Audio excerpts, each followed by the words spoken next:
Assalamualaikum warahmatullahi wabarakatuh. Saya Faizal Budi Pratama, saya dari kelas R2 IDKV Unindra, NPM saya 2019-46500-553. Dan pada video kali ini, saya akan menjelaskan tentang sistem mata pencarian dan kemasyarakatan dalam suku Bugis.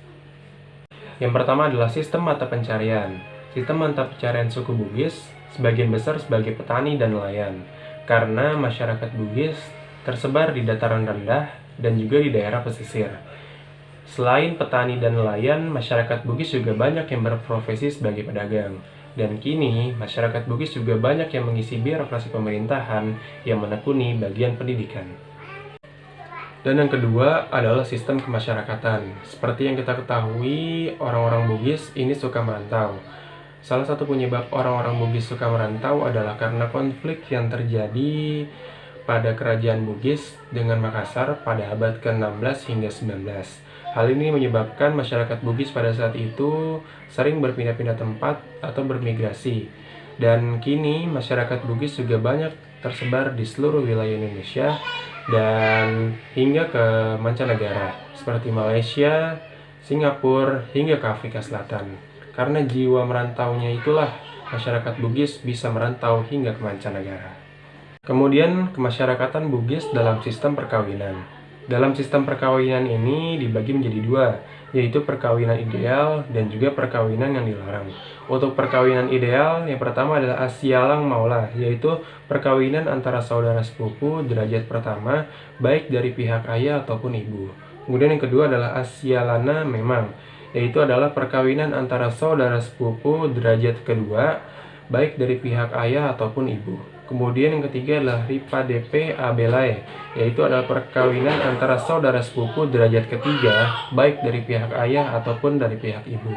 Kemudian adapun perkawinan-perkawinan yang dilarang dalam suku Bugis, yaitu perkawinan antara anak dengan ibu atau ayah. Yang kedua adalah perkawinan antara saudara sekandung, dan yang ketiga adalah perkawinan antara menantu dan mertua, dan perkawinan antara paman atau bibi dengan keponakan, dan yang kelima adalah perkawinan antara nenek atau kakek dengan cucu.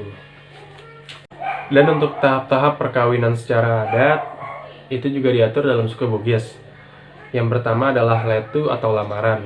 Itu adalah kunjungan dari pihak si laki-laki ke calon mempelai perempuan untuk menyampaikan keinginannya untuk melamar calon mempelai perempuan. Kemudian yang kedua adalah mapet tuada, yaitu kesepakatan pernikahan. Itu adalah kunjungan pihak laki-laki ke pihak perempuan untuk membicarakan waktu pernikahan, mas kawin, bagaimana pestanya, dan sebagainya. Kemudian yang ketiga adalah madupa, yaitu mengundang. Adalah kegiatan yang dilakukan setelah tercapainya kesepakatan antara kedua belah pihak untuk memberitahu semua kerabat mengenai pernikahan yang akan dilaksanakan. Kemudian yang keempat adalah mapacing, yaitu adalah pembersihan. Itu adalah ritual yang dilakukan masyarakat Bugis. Biasanya ini hanya dilakukan untuk kaum bangsawan.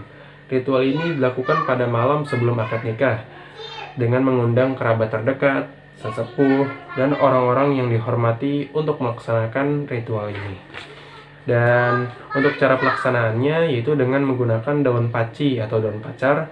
Kemudian para undangan dipersilahkan untuk memberi berkah dan doa restu kepada calon mempelai. Konon ini bertujuan untuk membersihkan dosa calon mempelai, yang dilanjutkan dengan sungkeman kepada kedua orang tua calon mempelai. Mungkin itu saja yang bisa saya jelaskan. Lebih kurangnya mohon maaf. Wassalamualaikum warahmatullahi wabarakatuh.